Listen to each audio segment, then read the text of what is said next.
여러분 안녕하세요. 오늘 저와 함께 웃음과 그리고 마음이 행복한 시간들을 한번 가져보도록 하겠습니다. 간략하게 저를 소개해 드리겠습니다. 저는 남부대학교의 무도경영학과 교수로 재직 중에 있고요. 저희 대학의 웃음 인성교육 연구센터의 센터장을 맡고 있습니다. 그리고 보시는 바와 같이 다양한 저의 프로필이 있죠. 여러분이 생각하기에 무술과 웃음 어떠세요? 색깔이 같다고 생각하세요? 네, 좀 다르죠. 그런데 이 무술과 웃음 전혀 다른 색깔이지만 21세기에 문화의 방향은 전혀 다른 것들이 하나가 되는 그런 융합의 세상이라고 합니다. 여러분들이 세상을 읽어가는 눈을 키우는 것 굉장히 중요하다고 할 수가 있겠죠. 그래서 과거 우리가 20세기와 지금 살아가는 21세기는 많은 부분에서 변화를 가지고 오고 있죠. 특히 인간이 가지고 있는 성향 중에 인간은 감성적 성향과 이성적 성향 이 두 가지를 가지고 있다고 합니다. 감성적으로는 우리가 이 웃음 굉장히 중요하죠. 그래서 과거 20세기에는 우리가 감성적인 성향보다는 이성적인 성향이 굉장히 강했던 시대입니다. 그러니까 20세기에는 지식을 기반으로 하는 지식 위주의 사회였다고 할 수가 있습니다. 그래서 많은 것들을 우리가 알아야 하고 또 머릿속에 그것을 저장하고 외우고 또 직접 경험하는 그런 시대였다고 할 수가 있겠죠. 그런데 우리 생활 속에 컴퓨터라고 하는 새로운 기기가 들어오면서 지금은 굉장히 스마트한 세상이라고 할 수가 있겠죠. 그래서 과거에는 그 지식이라는 것을 우리가 직접 몸으로 체험하고 머릿속에 저장을 하고 외워서 습득을 했지만 지금 21세기에는 우리가 원하는 지식은 언제든지 이 지식을 검색하게 되면 우리 것으로 만들 수가 있습니다. 그래서 21세기에는 이성적 성향의 세상보다는 감성적인 성향의 세상으로 바뀌어가고 있습니다. 그래서 이 웃음이라는 영역도 감성적 성향 중에서 굉장히 중요한 영역으로 발전이 되고 있습니다. 제가 무술을 할 때는 주먹을 쥐고 굉장히 강한 표정을 할 수가 있겠지만 이제는 그런 세상보다는 이렇게 이렇게 웃음을 통해서 많은 사람들을 만나는 이제 그런 세상이 됐습니다. 그래서 이제 21세기에 가장 중요한 키워드가 나오게 됩니다. 그게 바로 뭐냐면은 감성에 맞는 디자인의 시대라고 하는 거죠. 옛날에는 도시를 건설하라 이렇게 주장을 했지만 요즘에는 도시를 디자인하라 이렇게 말을 합니다. 옛날에는 자기 삶을 개척하면서 살아라 이렇게 이야기하지만 지금은 자기 삶을 행복하게 디자인하라 이렇게 세상이 바뀌고 있죠. 그 감성의 시대에 이 디자인 그리고 재미 이러한 키워드 웃음 행복 이런 키워드가 굉장히 우리 삶을 윤택하게 만들어가고 있죠. 그래서 과거에는 이 웃음이라는 영역이 부정적 의미로 많이 사용이 됐었습니다. 우리 글을 보게 되면 웃음과 관련된 글 중에는 사실 부정적인 이미지들이 많이 있었습니다. 그런데 지금은 이제 웃음을 찾는 시대가 됐죠.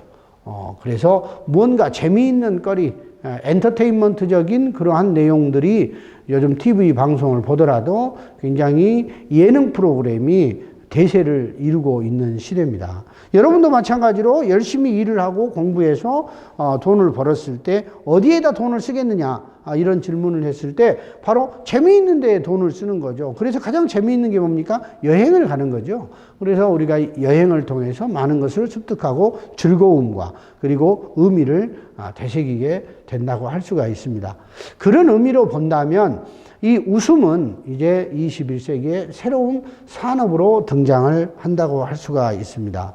그래서 옛날에는 웃음을 멀리 하려고 했던 사람들도 이제는 웃음을 찾는 그런 시대가 됐고 웃음이 하나의 산업으로 성장을 하고 있죠. 웃음이 돈이 되고 무형의 자산이 되는 그런 시대죠. 그래서 이 웃음 치료라고 하는 이 영역이 새롭게 의료의 분야에서 각광을 받는 이유가 이 약이라고 하는 한자를 보게 되면 그 안에 즐거움이 있다는 거죠. 즐거움이 풀처럼 이렇게 솟아나는 그러한 그 형태를 가지고 있습니다. 그래서 치료라고 하는 개념의 가장 중요한 영역은 뭐냐면은 사람들을 다시 웃게 만들어주는 거죠. 고통 속에서 해방되게 만들어주는 것, 웃음을 되찾아주는 것. 그래서 즐거움과 기쁨을 찾아주는 일이야말로 이제 21세기에 굉장히 중요한 의료의 영역으로도 자리를 잡게 되는 것입니다. 그래서 이 웃음이 이제는 새로운 각 분야에서도 굉장히 많은 영역을 차지하고 있습니다. 그래서 이 웃음을 통해서 저는 물건을 개발하지 않았지만 국가에서 여러 가지 인정을 해주고 또한 신문과 잡지에서도 어떻게 하면 행복하게 살 것인지 또 많은 사람들에게 강연을 통해서 이 웃음을 알리는 그런 일들을 하고 있죠. 또한 TV의 많은 강의에서도 이제는 웃음이 단연 굉장히 중요한 영역으로 발전이 되고 있습니다. 그리고 많은 기업에서도 펀 경영을 굉장히 중요시 여기게 되어 있고 많은 병원에서도 웃음 치료가 각광을 받고 있습니다. 이러한 것들을 가지고 이제는 하나의 예술 작품으로 승화를 시켜서 만들어 가는 것이죠. 이렇게 해서 이 웃음 치료라고 하는 이 영역은 이제 21세기에 새로운 산업으로 부상이 되고 있고 많은 사람들이 정보가 굉장히 발전이 되고 사회가 변하는 속도가 빨라지면서 여기에 적응하지 못하는 많은 인간들은 정신적 영역에서 어려움을 겪고 있는 것이 현실이죠. 그래서 과거에 비해서 요즘 현대인들이 웃음이 사라지고 있습니다. 또한 혼자 사는 사람들, 혼자 밥을 먹고 혼자 생활을 하기 때문에 웃을 일은 더 사라지게 되는 것이고 노령 인구가 증가를 하면서 특히 노인 세대들은 웃음을 점점 잃어가고 있습니다. 이러한 상황에서 사람들의 생명을 살릴 수 있는 가장 좋은 방법이 뭐냐면은 바로 이 웃음이라고 하는 거죠. 그래서 저는 이 웃음을 통해서 사람의 생명을 살리는 일들을 해 나가고 있습니다. 여러분 생각해 보세요. 사실 학교 폭력이라든가 가정에서의 어떤 문제라든가 또 직장에서의 인간관계에 어떤 문제가 생겼을 때 우리 사회적으로 사회가 양분화되고 남의 어떤 정신세계, 남의 의식세계를 인정하지 않으려고 들었을 때 점점 어려운 상황들이 만들어지는 것을 여러분이 보게 될 겁니다. 그래서 그럴 때마다 이 웃음이라고 하는 영역은 사람을 가깝게 해주는 거죠. 혼자 있는 사람이 하루 종일 웃을 일이 뭐가 있겠습니까? 그렇지만 이 웃음을 운동처럼 매일 조금씩만 따라서 한다면 웃음의 양이 늘어날 수 있겠죠.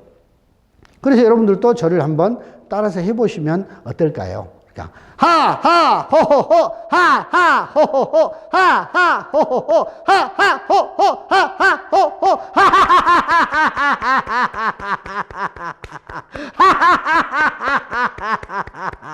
이렇게 운동처럼 하시는 거예요.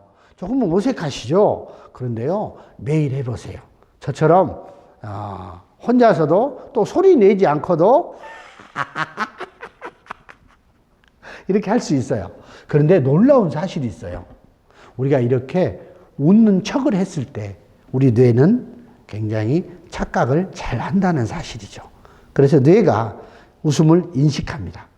그래서 이것이 반복적으로 이루어졌을 때 뇌는 자동적으로 표정만 지어도 긍정적으로 바뀐다라는 거예요. 여러분의 얼굴 근육을 살짝만 올려보세요. 그러면 뇌가 반응을 합니다. 5초만 저를 쳐다보면서 이렇게 해보시는 거예요. 그러면 놀랍게도 여러분의 뇌는 좋은 생각으로 바뀌기 시작을 하죠. 바로 이러한 미소와 웃음이 여러분의 삶을 훨씬 더 행복한 삶으로 업그레이드를 시켜줄 수 있는 아주 좋은 방법이죠. 많은 시간을 들여서 또는 많은 돈을 들여서 여러분들이 자기를 성공시키는 것보다는 지금 이렇게 내 얼굴에 미소를 띠는 연습, 또한 웃는 연습만 하더라도 여러분의 생각을 훨씬 더 긍정적으로 바꿀 수가 있습니다. 그래서 거울을 쳐다봤을 때 여러분에게 아무리 황금 거울이 있더라도 그 거울을 보고 내가 먼저 웃어주는 거예요. 이렇게 웃어줬을 때 그 거울도 저를 보면서 웃어주겠지요. 그래서 거울은 혼자 웃지 않는다는 이야기입니다. 여러분의 삶의 거울에서 여러분이 여러분 자신에게 얼마만큼 많은 미소와 웃음을 지어주고 여러분을 사랑해 주느냐에 따라서 여러분의 삶은 바뀌게 되는 것입니다. 세상이 바뀌는 게 아니고 내 자신의 내면의 세계가 바뀜으로써 세상을 바라보는 눈이 바뀌는 거죠. 여러분이 세상을 바라보는 안경의 색깔을 바꿀 때 세상은 그렇게 색깔이 저는 바뀔 거라고 생각을 해요. 그래서 여러분들이 마음이 행복해지고 여러분의 마음을 웃게 하면 제가 생각했을 때는 여러분들이 굉장히 행복한 인생의 주인공이 되지 않을까 그런 생각을 해봅니다. 자, 그래서 여러분들과 함께 마음이 웃는 법을 생각을 좀 해볼까 합니다. 같이 한번 해보실까요? 마음 웃기. 그렇죠. 이 마음 웃기에서 굉장히 중요한 것인데요. 첫 번째로는 칭찬이라고 하는 겁니다. 여러분이 어렸을 때 칭찬을 받아본 기억이 있으실 거예요. 칭찬은 무엇도 춤을 추게 한다라고 하죠? 그렇습니다. 칭찬은 고래도 춤을 추게 합니다. 그래요. 칭찬을 받게 되면 고래도 기분이 좋아서 춤을 더 잘 춘다는 이야기가 있어요. 어렸을 때 영식아 너는 정말 노래를 잘하는구나. 영식아 너는 굉장히 공부를 열심히 했구나. 이렇게 칭찬을 받게 되면 더 열심히 하고 싶어요. 그리고 그러한 칭찬이 나를 더 자존감을 높게 해주죠. 자존감이라고 하는 것은 나를 존중해주는 마음이라고 합니다. 이런 마음이 높아지게 되면 성취감도 좋아지고 행복감도 더 높아진다고 하죠. 그런데 이게 낮았을 때 문제가 되죠. 그래서 폭력적인 사람이 된다거나 또 불행에 자주 빠지게 된다거나 그런 경우가 있어요. 그런데 제가 생각을 해보니까 남이 나를 칭찬하는 것보다는 나 스스로 나를 칭찬하는 습관을 들여보자는 거예요. 어떻게 해야 될까요? 내가 나 자신을 칭찬하는 거예요. 자, 그래서 혼잣말이라는 이런 방법을 한번 써보면 어떨까요? 혼자 하는 거예요. 자, 저를 따라서 한번 여러분도 해보시는 거예요. 나는 내가 좋다. 표정을 좀 더 밝게 해보세요. 밝게 하면서 나는 내가 정말 좋다. 나는 내가 참 좋다. 사랑한다. 사랑한다. 사랑한다. 하고 나서 자기에게 미소를 지어주는 거예요. 아, 행복해. 사랑해. 이런 느낌. 네, 한 번만 더 해볼까요? 나는 내가 좋다. 나는 내가 정말 좋다. 나는 내가 참 좋다. 사랑한다. 사랑한다. 사랑한다.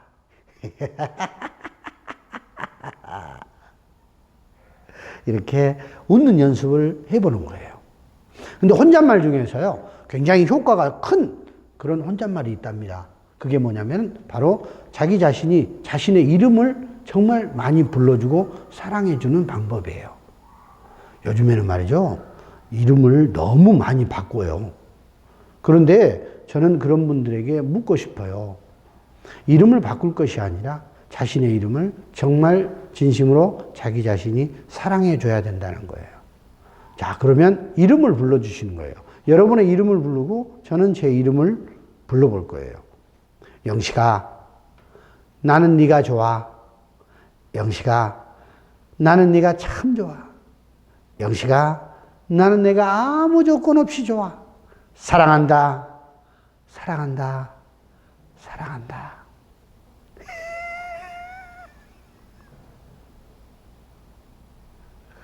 정말 자기 자신을 사랑하는 마음으로 이렇게 웃어주시는 거예요.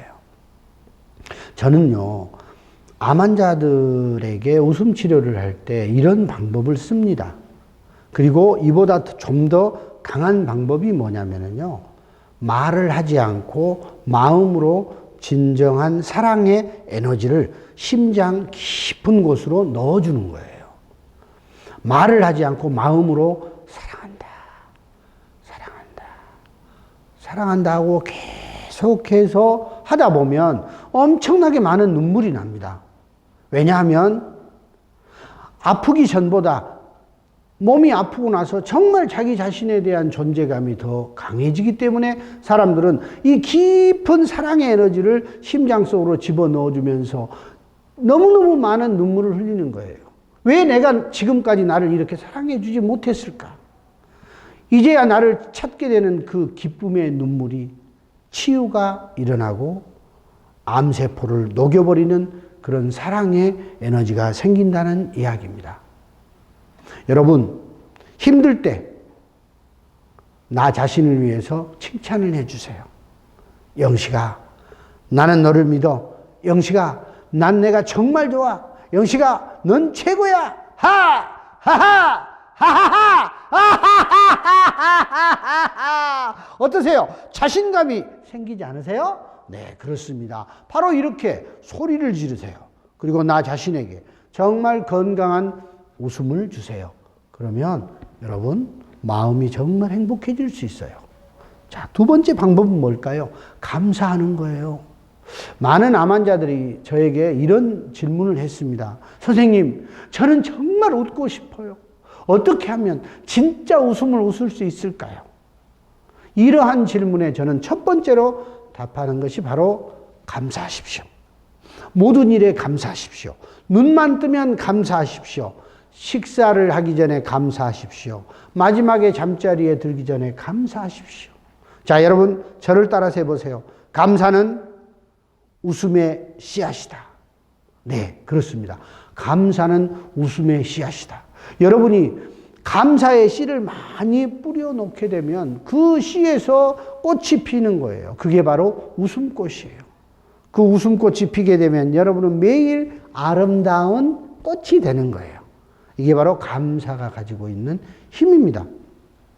내일 아침부터 여러분 21일 동안만, 3주 동안만 아침에 눈을 뜨면서 3번씩 이 말을 해 보시는 거예요. 감사합니다. 감사합니다. 감사합니다. 그리고 자기 자신에게 미소를 지어주세요. 이런 미소를 지어주면요, 반드시 여러분에게 하루에 감사할 일과 웃을 일이 생긴다는 이야기입니다. 저는 제 삶을 통해서 그것을 배웠습니다. 지금의 제가 웃음 박사가 될 수 있었던 그 배경에는 어려움에 닥쳤을 때 감사할 수 있는 그런 마음이었어요. 저는 어렸을 때는 굉장히 아토피 피부병에 시달렸던 그런 기억이 있습니다. 그리고 저는 사춘기를 겪을 겨를도 없이 14살이라는 나이에 중학교 1학년 가을에 저는 아버지를 잃게 됐어요.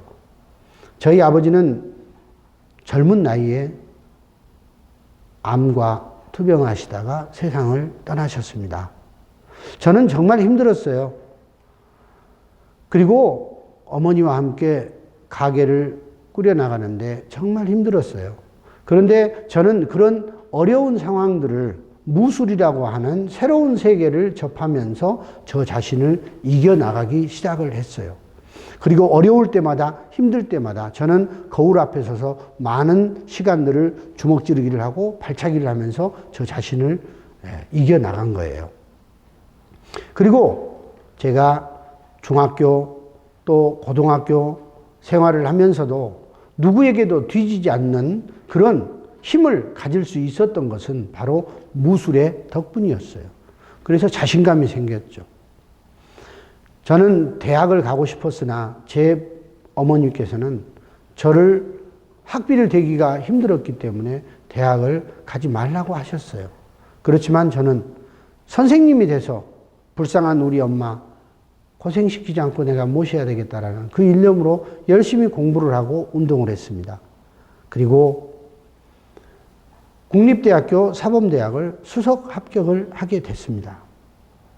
그렇지만 저의 그 큰 기쁨도 잠시였고 제 여동생은 제가 대학을 수석 합격했던 그 해에 큰 병에 걸리게 됩니다. 17살인 어린 제 여동생은 고등학교 입학식장에서 쓰러졌고 백혈병이라는 병으로 제 품에서 4월 꽃핀 어느 날 하늘여행을 떠났습니다. 동생의 죽음을 보면서 저는 정말 슬펐습니다. 그리고 저 자신도 삶에 대한 회의감을 많이 느꼈고 자살 시도를 2번이나 하게 됐습니다. 그러나 그러한 자살 시도 끝에 제 자신이 깨달은 것이 무엇이었냐면요. 바로 감사의 의미였습니다. 내가 좀 더 멋진 오빠로서 동생이 못다한 그런 삶을 더 멋지게 살아주면 좋겠다. 그래서 생각을 바꾸게 된 거죠. 그리고 ROTC를 받게 되고 특전사에서 멋진 군인으로서 죽음도 뛰어넘는 멋진 용사가 됐습니다. 저에게 많은 사고가 있었고 낙하산 사고 또 절벽에서 떨어지는 그런 사고도 났지만 저는 다시 걸을 수 있음에 감사했고 다시 숨 쉴 수 있음에 감사했습니다. 그리고 초긍정의 자세로 이 어려운 난관을 극복하자는 마음으로 바꾸게 된 겁니다. 그리고 저는 군대 제대를 하게 됩니다. 그런데 제가 군대 제대하기 한 달 전에 저는 또한 친형을 암으로 잃어야 했습니다. 마지막 말년 휴가를 나왔을 때 저는 형의 암 선고 소식을 들었고 그 형을 뒷바라지 하다가 결국 형도 제가 군대 제대하기 한 달 전에 제 품에서 눈을 감았습니다. 이러한 어려움 속에서 저는 제대를 하게 됐고 또 첫 번째 교사 생활을 시작했을 때 저는 엄청난 난관을 겪게 됩니다. 첫 번째 숙직을 서는 날 학교가 불이 나게 됐고 그 책임을 제가 져야 했습니다. 그 이외에도 수많은 사건과 사고들이 저를 괴롭혔습니다. 저는 그때마다 지금 내가 숨쉬고 있는 것도 감사하게 생각했고 또 이 감사의 힘으로 그러한 역경들을 이겨나갈 수 있었다라고 생각을 합니다. 그래서 여러분이 어떤 어려움이 오더라도 감사하는 마음을 꼭 갖고 그 난관들을 극복해 가시면 어떨까라는 생각을 해봅니다. 세 번째는 굉장히 중요한 겁니다. 용서라고 하는 덕목입니다. 여러분이 앞으로 인생을 살아나가는 데 있어서 또는 남과 어떤 문제가 생겼을 때 가장 어려운 것이 무엇이냐면 바로 그 사람을 용서하는 것입니다.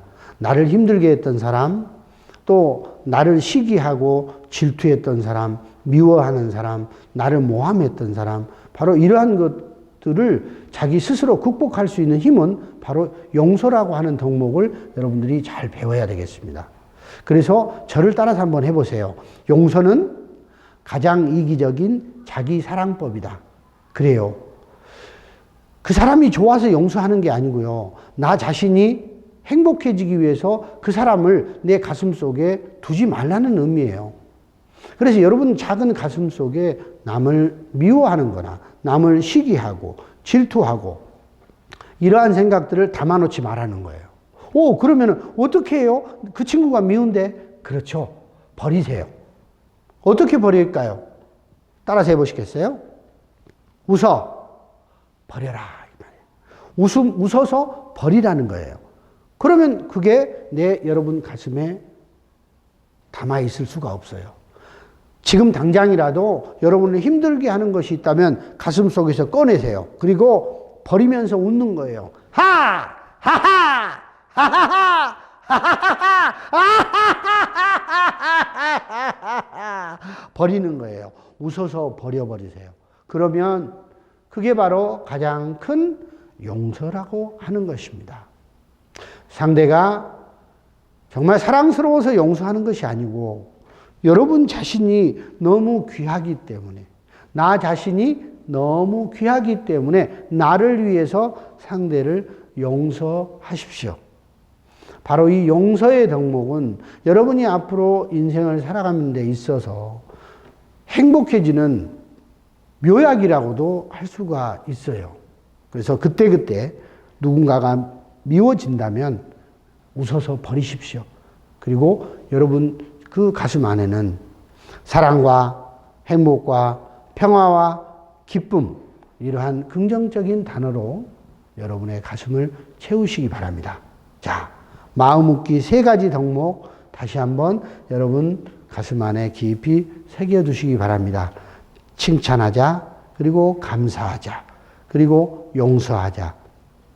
이 3가지 덕목을 여러분들이 잘 기억하신다면 여러분은 행복의 주인공이 될 수 있습니다. 그리고 웃음을 창조하는 창조자가 될 수 있습니다. 여러분 어때요? 이렇게 쉽게 웃을 수 있다면 여러분도 한번 도전해 보십시오. 그러면 여러분도 항상 웃음과 함께하는 그런 행복한 삶의 주인공이 되실 수가 있습니다. 네, 마음 웃기, 칭찬, 감사, 용서, 바로 이런 덕목이 여러분의 삶을 행복하게 해줄 수 있습니다. 또한 자신의 운명까지도 바꿔낼 수 있어요. 그래서 여기 보시면 우리가 삶을 태어나고 또는 죽어가고 이러한 것들은 하늘의 명을 받아야 된다고 하죠. 그래서 이것을 천명이라고 합니다. 그런데 태어나서 어린이가 되고 청소년이 되고 사춘기를 겪고 결혼을 하게 되고 이런 단계들은 흔히 우리는 숙명이라고 합니다. 그래서 숙명은 내가 원하든 원치 않든 간에 그것은 겪게 되어 있는 것들이에요. 바로 이러한 그 숙명적인 삶 속에서 여러분 자신이 여러분 삶의 주인이 되는 거죠. 주인공이 되는 거죠. 그 주인공이 되는 방법이 바로 뭐냐면 방금 전에 제가 여러분께 말씀을 드렸던 것처럼 자기 마음의 주인이 되는 것입니다. 저는 이런 방법을 명상을 통해서 학생들에게 많이 지도를 하고 있는데요. 이 명상을 통해서 현실, 지금이라고 하는 순간들을 잘 느끼게 되면 여러분들이 지금의 주인공이 될 수 있다고 생각을 합니다. 그래서 이러한 숙명적인 삶보다 더 우리 삶을 크게 만들어주는 것이 바로 운명이라고 하죠. 여기에서 보시는 것처럼 놀랍게도 우리는 운명이라고 하는 그 굴레에 들어가면 잘 빠져나오지를 못해요. 아, 이것은 운명이야, 나의 운명이야 하고 포기를 하게 되는 거죠. 그렇지만 여러분들은 지금 아직 포기하기에는 너무 이른 나이예요. 그럼 어떻게 해야 될까요? 바로 이 운명의 운자를 한번 잘 관찰을 해보세요. 놀랍게도 이 운명의 운자는요, 운전할 때의 운자와 똑같습니다. 여러분, 운전은 뭔가요? 운전은 여러분이 원하는 곳으로 방향을 틀어가는 것입니다. 그래서 이 운명이라는 것도 마찬가지로 여러분이 여러분 삶의 주인이 되는 것이죠. 제가 방금도 전에도 말씀드렸지만 저는 어린 시절부터 굉장히 어렵고 힘든 고통과 그런 고난 극복의 삶을 살아오면서 저는 운명이라는 것을 배우게 됐습니다. 어렵고 힘든 과정을 겪었을 때 또 다른 무언가를 통해서 나는 그것을 뛰어넘으려고 노력했다라는 사실을 나중에야 깨닫게 됐습니다. 어린 시절 부모님을 잃고 나서 저는 무술이라는 것을 통해서 나 자신을 뛰어넘었습니다. 그리고 여동생을 잃음으로써 저는 오히려 더 강한 남자로서 ROTC 후보생으로 또 장교로 또 특수부대에 훌륭한 군인으로 성장을 할 수가 있었고, 저희 형의 죽음을 통해서 저는 판소리라는 것을 배우게 됐어요. 그래서 그 판소리를 배우면서 정말 많은 눈물도 흘리고, 정말 계곡에 가서 혼자서 소리를 많이 했어요. 천하천지 이 몹쓸 사람아, 날 버리고 가려거든 정마저 가져가지. 정만 남고 님은 가니 남은 내 정 어쩔 거나. 저는 이런 소리를 통해서 인생을 배웠어요. 그 소리 안에 우리 삶이 들어있더라고요. 저는 그런 과정들을 통해서 정말 내가 다른 사람을 즐겁게 해주고 기쁘게 해주는 일을 시작을 하다 보니까 제가 마음이 아프고 슬펐던 것들이 오히려 더 크게 많은 분들을 위안을 주고 희망을 주고 삶에 행복을 주는 사실을 깨닫게 됐어요. 그래서 행복이라는 것은 내가 많은 사람들에게 행복을 주면 그 행복은 눈덩이처럼 불어서 나에게 다시 온다는 사실을 알게 됐죠. 그것을 알게 되면서 내 삶의 주인공은 바로 나라는 사실. 그래서 내가 힘들고 어려웠던 나의 운명을 운전하듯이 지금까지 바꿔오면서 슬픔의 주인공이었지만 지금은 대한민국 웃음박사라는 큰 이름으로 많은 사람들에게 웃음과 행복을 이야기할 수 있었던 것 같습니다. 여러분 앞에 엄청나게 커다란 파도가 밀려옵니다. 그런데 여러분, 그 파도를 보면서 등을 돌리고 도망을 가야 될까요? 그렇지 않으면 그 파도를 보면서 멋지게 파도 타기를 할 수 있는 보드를 깎겠습니까? 저의 삶에서는 또 여러분에게는 이 말씀을 드리고 싶은 거예요. 커다란 파도가 밀려오면 그 파도를 타기 위한 멋진 보드를 깎아라. 그리고 멋지게 그 높은 파도 위에 보드를 올리면서 파도 타기를 해보라는 말씀을 드리고 싶어요. 그게 바로 삶의 주인공이 되는 비법입니다. 이 동영상을 통해서, 이 강좌를 통해서 여러분들이 마음의 주인공이 되고 행복의 주인공이 될 수 있는 그런 비법들을 터득하셨으면 좋겠다라는 생각을 합니다. 언제든지 웃음박사 함께하면 여러분들이 행복의 주인공으로 살아가실 수 있을 것 같습니다. 저를 따라서 한번 해보세요. 나는 내가 좋다. 하하! 하하하! 하하하! 여러분, 웃음은 여러분의 삶의 소중한 밑거름이 될 겁니다. 사랑합니다. 감사합니다.